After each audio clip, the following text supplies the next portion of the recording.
জেলায় জেলায় ঘুরে নির্বাচন কভার করা নাকি স্টুডিও, কোনটা পছন্দ তোমার?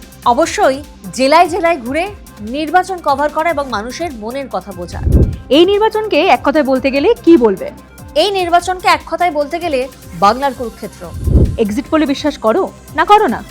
এক্সিট পোল কোনোদিনই বিশ্বাস করি না, কারণ বিগত বিভিন্ন রাজ্যের এক্সিট পোল দেখে সেখান থেকে যা বুঝেছি, এক্সিট পোলের সংখ্যা এবং বাস্তবে সেই সংখ্যাটা কোথাও না কোথাও বৈপরীত্য দেখা গেছে, তাই এক্সিট পোলে বিশ্বাস করি না।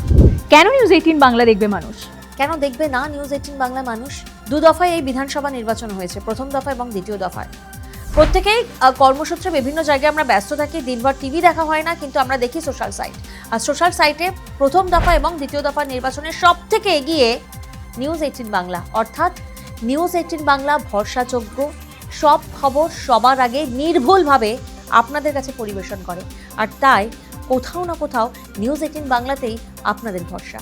সব খবর সবার আগে আপডেট থাকতে নজর রাখুন আমাদের ইউটিউব চ্যানেলে আর আপনার স্মার্ট টিভিতে।